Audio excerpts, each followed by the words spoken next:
ایک واقعہ سیگمنٹ کے ساتھ ایک بار پھر سلیمان سایانی حاضر خدمت ہے۔ ہم کوشش کرتے ہیں مختلف واقعات آپ کو پیش کرتے رہیں، ایسے واقعات جو سبق آموز ہوں، جن میں معلومات ہو، جن میں علم چھپا ہو۔ ایسے ہی واقعات میں سے آج ایک واقعہ بے شمار لوگوں کے ذہن میں خیال آتا ہے کہ کوئی باپ جب اپنی بیٹی کو رخصت کرتا ہے تو اسے قرآن کے سائے میں رخصت کیا جاتا ہے۔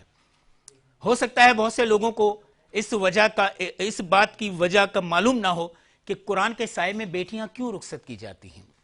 آج ہم آپ کو بتائیں گے کہ سب سے پہلے یہ رسم کہاں سے چلی اور قرآن کے سائے میں رخصت ہونا بیٹیوں کا نصیب و مقدر کیسے بنا۔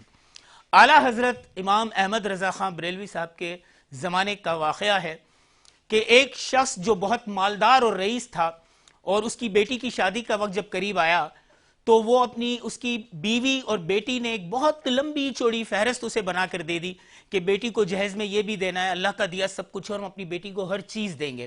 اب وہ روزانہ جاتا اور وہ سارا ساز و سامان اکٹھا کرتا، بے انتہا مصروفیت میں وقت گزر رہا تھا۔ اس دوران اس شخص کو بہت سے مقامات پر بہت سی باتوں پر غصہ بھی آتا تھا۔ روز روز کی نئی فرمائشوں سے روز ایک نئی فہرست تھما دی جاتی تھی، روز وہ جہیز کا ساز و سامان لاتا اور پھر اگلے دن ایک نئی فہرست۔ ایک وقت ایسا آیا کہ وہ کسی وجہ سے پریشانی اور دباؤ کا شکار تھا اور اس کی بیگم نے اسے پھر ایک فہرست تھما دی تو اس نے غصے سے ایک دم جذباتی انداز میں کہا کہ ہاں میں اپنی بیٹی کو ہر چیز دوں گا، میں اپنی بیٹی کو دنیا کی ہر چیز دوں گا، اور اگر ایسا نہ ہو تو تم مجھ پر حرام حرام حرام۔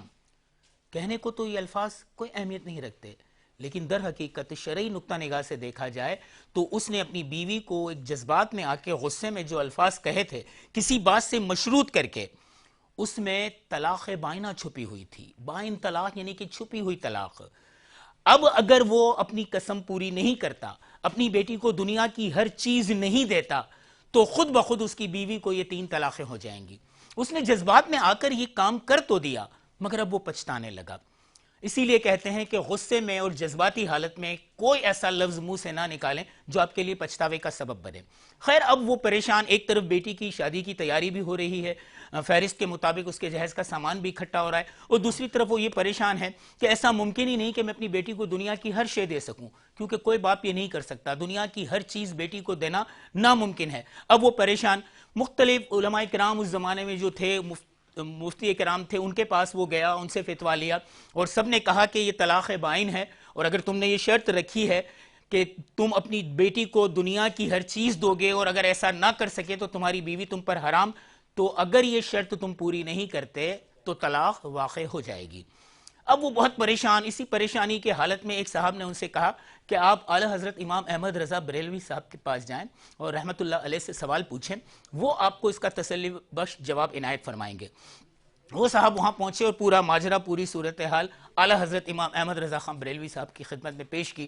امام احمد رضا بریلوی صاحب نے پوچھا کہ آپ کی بیٹی کی شادی کب اور کہاں ہے؟ اس نے وقت اور جگہ بتائی۔ اعلیٰ حضرت نے کہا آپ جائیے اور بے فکر ہو کر بیٹی کی شادی کی تیاری کیجئے، ہم انشاءاللہ آپ کی بیٹی کی شادی کی شرکت میں آئیں گے اور آپ کا یہ مسئلہ حل ہو جائے گا۔ اب وہ گیا، شادی کا وقت آیا، شادی کے وقت جب بیٹی کی رخصتی کا وقت آیا تو اعلیٰ حضرت امام احمد رضا بریلوی صاحب بھی وہاں موجود تھے۔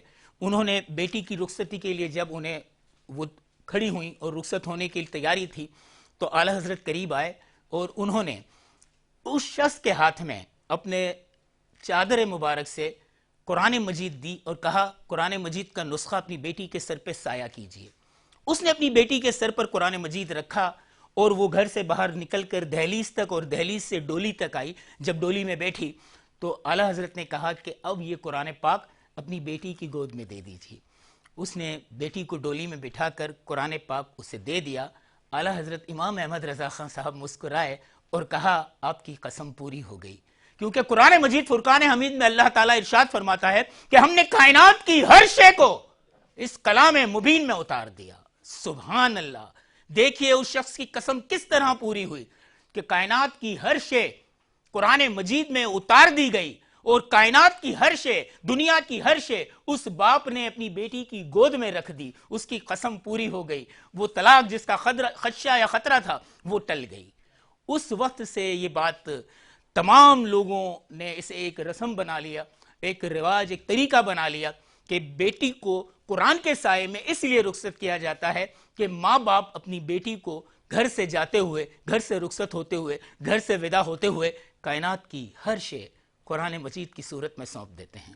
سبحان اللہ، یقیناً یہ واقعہ تمام والدین کے لیے بھی اور ان بیٹیوں کے لیے بھی جو والدین کے گھروں سے رخصت ہو کر جاتی ہیں، وہ سمجھیں اس نقطے کو کہ باپ اور ماں بیٹی کو کائنات کی ہر شے دے دیتے ہیں، اور اس کائنات کی ہر شے کی حفاظت کرنا سسرال جا کر بیٹی کا فرض اور ذمہ داری ہوتی ہے، کیونکہ اسے یہی علم، کائنات کی یہی ہر شے جو قرآن کی صورت میں وہ لائی ہے، اسے اگلی نسلوں میں منتقل کرنا ہوتا ہے۔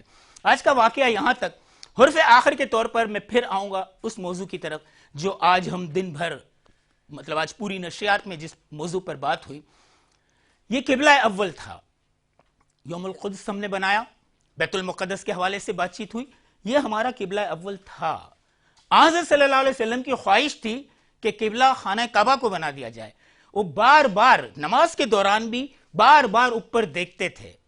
اللہ نے کہا، اے محمد صلی اللہ علیہ وسلم، آپ کا بار بار اپنی طرف دیکھنا ہم جانتے ہیں، آپ دیکھیے کہ وہ قبلہ اول کتنا اہم تھا، وہ کتنا اہم ترین تھا کہ اس کا حکم اچانک نہیں ہوا کہ بس آج آپ یہ آخری نماز یہاں پڑھ لیجئے اور کل سے جو آپ نمازیں پڑھیں گے وہ خانہ کعبہ کی طرف نہیں۔ اللہ نے کیسا منصفانہ نظام اتارا کہ جب نماز ادا کی جا رہی ہے، ایک رکعت قبلہ اول کے سامنے سجدہ کرتے ہوئے ہوتی ہے، اور اسی دوران نماز حضرت جبرائیل وحی لے کر نازل ہوتے ہیں جو یہی ہے کہ اے محمد، ہم آپ کا بار بار ہماری سمت دیکھنا جانتے ہیں، ہم جانتے ہیں آپ کے دل میں کیا آرزو ہے، سو آئیے ہم آپ کو حکم دیتے ہیں اپنا رخ بدل دیجیے۔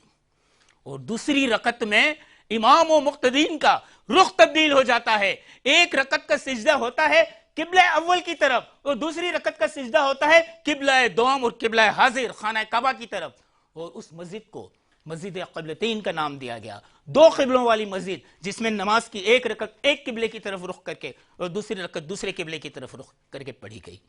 آپ سوچئے کتنا اہم ہے یہ قبلہ ہمارے لیے، اتنا ہی جتنا خانہ کعبہ۔ خدا را آج جتنی گفتگو ہوئی ہے اسے ایک کان سے سن کر دوسرے کان سے اڑا مت دیجیے گا۔ اگر کچھ اور نہ بھی کر سکیں عملی طور پر تو اب رمضان کے آخری دن تک، عید تک اور اس کے بعد بھی اپنے ان فلسطینی بھائیوں کے حق میں دعا ضرور کیجیے گا، ان مسلمانوں کے حق میں دعا ضرور کیجیے گا کہ اللہ تعالیٰ ان کی مشکلوں کو آسان کر دے۔ بحیثیت مسلمان کوئی بھی چیز ہمارے لیے مشکل نہیں، ہر چیز ہمارے لیے قدرت نے آسان کر دی ہے۔ اگر ہم متحد ہو جائیں، اگر یاس و محرومی کے غلبے کو اپنے اندر سے ختم کر دیں، خود انحصاری پر آ جائیں، تو یقین کیجئے مشکلات کے بڑے سے بڑے پہاڑ ایمانی طاقت اور قوت اور اسلامی اتحاد کے ملا کر یہ اگر ایک ہو جائیں تو خدا کی قسم یہ سارے پہاڑ ایک چھوٹے سے کنکر سے زیادہ حیثیت نہیں رکھتے۔ آپ نے سنا تو ہوگا، کام کچھ مشکل نہیں، عزم مصمم چاہیے، پھول صحراؤں میں بھی بے شک کھلا سکتے ہیں آپ، یاس و محرومی کا غلبہ کیوں زمانے سے گلا، اپنے بل پر اپنی دنیا خود بنا سکتے ہیں آپ۔ اسی پیغام کے ساتھ آج کی نشریات سے نور فاطمہ اور سلیمان سیانی کو دیجیے اجازت۔ کل پھر نئے موضوع کے ساتھ، نئے جذبے کے ساتھ، نئے جوش کے ساتھ، علم کے نئے چراغ کے ساتھ آپ کی خدمت میں حاضر ہوں گے۔ اپنا اور اپنوں کا بہت خیال رکھیے گا۔ اللہ حافظ، خدا نگہبان۔